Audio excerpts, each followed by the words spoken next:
இந்த 2026ஆம் ஆண்டுல விருச்சிக ராசிக்கு என்ன மாதிரியான பலன்கள் இருக்கு அப்படின்னு சொல்லி கேட்டு தெரிஞ்சுக்கலாம். 2026ஆம் ஆண்டு விருச்சிக ராசி நேயர்கள் அனைவருக்கும் அற்புதமான பலன்களை கொடுக்கவிருக்கு.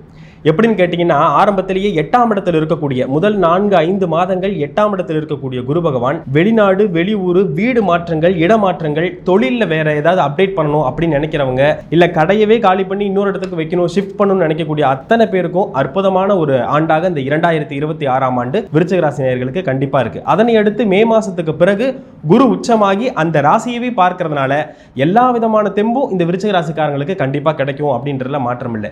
ஜோதிடத்தில் ஒரு சொல்லுண்டு, நீசமா இருக்கக்கூடிய கோளும் சரி அல்லது வக்ரமா இருக்கிற கோளும் சரி, அதை மாற்றக்கூடிய வல்லமை குரு பகவானுக்கு மட்டும்தான் இருக்கு அப்படின்னு சொல்லப்படுது. அதுல நீசமாய் கோளும் வக்ரம் நிலையில் நிற்கும் காளி ஆட்சிக்கு மேலாய் உச்சம் அடைந்திடும் பலனை கொள்ளும் சூட்சமம் அறிந்து மற்ற சுபர்நிலை தெரிந்து தக்கமை ஆட்சியோடு குருவுமே மதித்துமே பலனை கூறுன்னு சொல்லியிருக்காங்க. அப்ப கடைசியா என்ன கால்குலேஷன் நீங்க போட்டாலும் குரு பார்க்கறாரா பார்க்கலையான்ற ஒரு கணக்கு எடுத்து தான் பார்க்கணும். அந்த வகையில மே மாசத்துக்கு பிறகு 2026ஆம் ஆண்டு விருச்சிக ராசிக்காரங்களுக்கு தன்னுடைய ராசியை பார்க்கக்கூடிய நிலைமை இருக்கிறதுனால எல்லா விதமான பலன்களும் நல்ல பலன்களாகத்தான் அமையும். குறிப்பா திருமணம், குழந்தை போன்ற அத்தனை நல்ல காரியமும் இந்த விருச்சிக ராசிக்காரங்களுக்கு கண்டிப்பா நடக்கும். ஆனா 5ல் இருக்கக்கூடிய சனி பகவான் குரு பார்வை வந்ததற்கு பிறகு அது யோகமாக மாத்துவார்.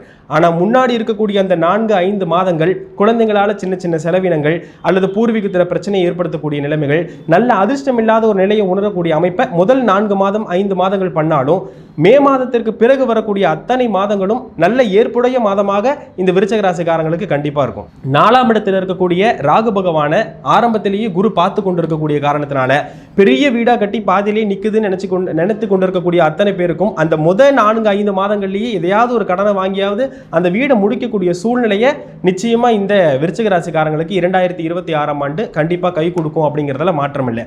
அதே மாதிரி டாக்குமெண்ட் ஓரியன்டா லீகல் அப்ரோச், கையெழுத்து போட்டு மாட்டிக்கிறது, இல்லை பாண்டு ஏதாவது ஒன்று பேசிக்கிறது, இல்லை ஜாமீன் போறது, போலீஸ் ஸ்டேஷன் ஏறி இறங்கக்கூடிய அமைப்புகளுக்கு ஏதாவது ஒரு நண்பர்கள் மூலியமா வரக்கூடிய சூழ்நிலைகள் ஏற்படும் போது கண்டிப்பா இது விருச்சிக ராசிக்காரங்க தவிர்த்துக்கணும். ஏன்னா 10ல் குரு இருக்கிறாரு, அதனால வேலையில சில டிஸ்டர்பன்ஸ் வர்றதுக்கும் நிறைய சான்சஸ் இருக்கு. அப்படிங்கிறதுனால விருச்சிக ராசிக்காரங்க மிக கவனமா இருக்கக்கூடிய அமைப்புகள் அப்படின்னாக்கா இந்த கோர்ட்டு கேஸ், லீகல் அப்ரோச்ல ரொம்ப கவனமா இருக்கணும் அப்படிங்கிறத மைண்ட்ல வச்சுக்கோங்க. ராசியிலேயே இருக்கக்கூடிய அந்த சந்திரன் நீசமா உங்க ஜாதகத்தில் இருப்பார் விருச்சிக ராசியில. ஸோ அப்படி அந்த குரு பார்த்ததுக்கு பிறகு எல்லா விதமான ஒரு நட்பலன்களையும் கொடுக்கக்கூடிய தன்மை அந்த 5வது மாதத்திற்கு பிறகுதான் வருது. அதுக்கு முன்னாடி நிறைய ஃபிளக்சுவேஷன்ஸ் இருக்கலாம்.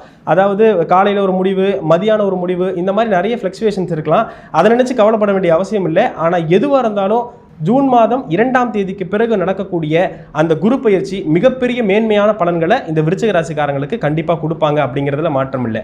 டிசம்பர் மாதம் நடக்கக்கூடிய ராகு கேது பயிற்சிகள் கூட 3ஆம் இடத்துக்கு மாறக்கூடிய ராகு மிகப்பெரிய ஒரு எக்ஸ்டாப்ளிஷை கொடுப்பாரு. எதில்? தொழிலில்.